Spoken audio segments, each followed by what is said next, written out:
After serving tea on Broadway and my friend said, you have to do more of this, I spent that winter house sitting and I started looking online. I said, you know, I'm going to buy a vehicle and I'm going to turn it into a free tea house. This is what I'm going to do with my life right now. This is so simple. It's not expensive. It's a really easy way to have big impact. And so I spent that winter looking at vehicles. I was looking at little box trucks and school buses, and about 6 months after being on Broadway in Seattle, I went to San Diego. I found this bus on Craigslist. It was just a little empty yellow school bus. The seats have been taken out, but that's it. And I called my dad. I said, Dad, what's Uncle Paul's phone number? I'm going to go to San Diego, where my uncle lives. And he's like, I'm going on Thursday. He's like, I'm going to visit your uncle on Thursday. And it was like this totally serendipitous thing. And so my dad and my uncle and my stepmom, we all went and looked at this bus. And my dad is not, you know, he's not like a school bus kind of guy. He's kind of, but he gave me a thumbs up on it. And I was like, you know, if my dad is going to give me a thumbs up on this, I think I can do it. This bus was in great shape when I bought it, and but I knew from day one that it was going to be a free tea house. And I moved into it. It was me, and literally me in a backpack in this bus.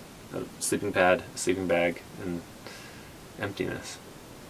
For the first several years of living in this bus, I really was focusing on mechanical and the mechanical aspect, making sure that it ran well, and that and then basic functionality, you know.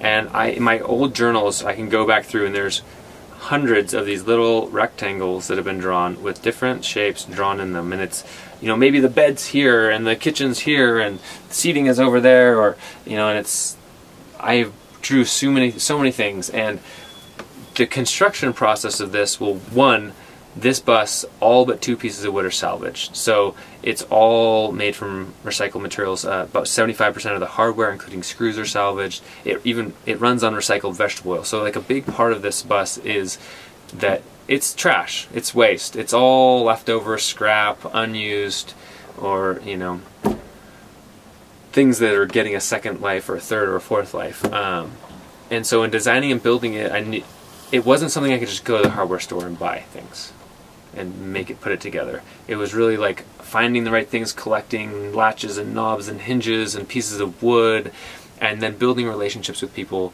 to teach me how to, I mean, I knew a little bit of woodworking, but not a lot.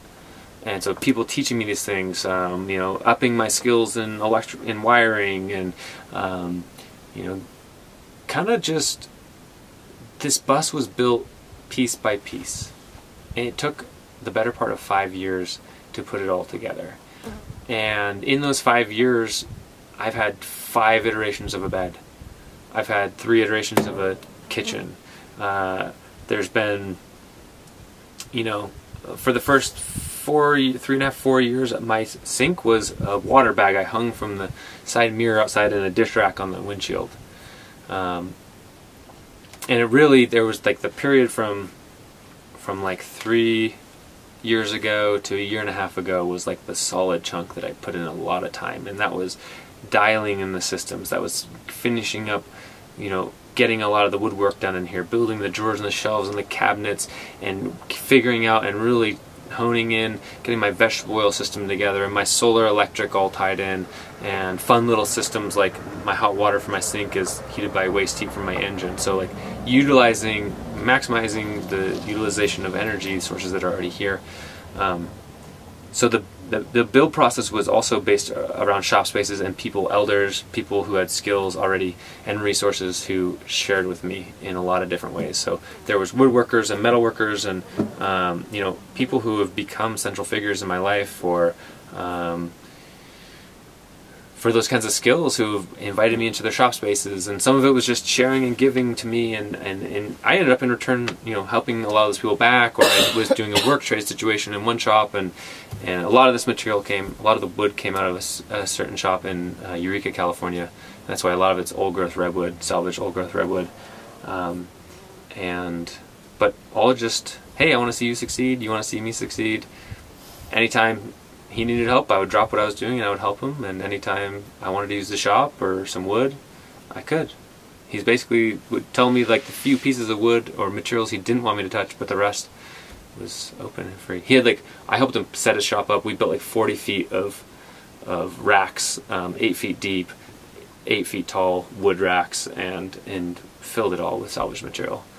And so I was like, playground, it was heaven. So a lot of this stuff came from his shop, and but then other, you know, yeah,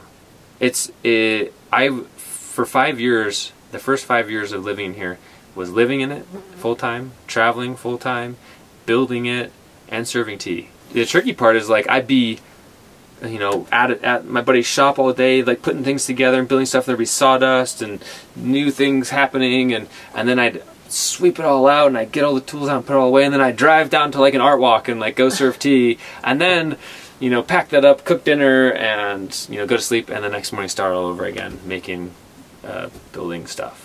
So a lot of the process of building this bus is interspersed with traveling and tea and life, and, you know, I'd have to clean up to cook dinner, you know. I've been on the road full time for 9 years, so even before the bus I was living in my pickup truck in Hollywood and traveling a little bit elsewhere. I was stationary for about 7 months in there. Early on when I was living in my pickup truck, I was stationary up in my hometown in Freddie Harbor, Washington. But and sometimes I'll stick around for places for a little while if I get I've done some video editing jobs where I'm like 5 months working on editing a documentary, but generally 5 months is the max I'll stay anywhere, and usually it's less than that if I'm digging in somewhere. But yeah, I guess, you know, it's difficult to define like what it is to be full-time on the road and what it's not. You know, traditional nomads traveled much less than I do, and they actually would have like a summer and a winter, you know, hangout, and they would move back and forth, and maybe there was 3 throughout the year that they traveled different times of the year because different resources were there. But that was nomads, and it might be the same 3 places every year, but that's a nomad. And so and they would settle in, you know, build little temporary shelters and like be there and be on the land.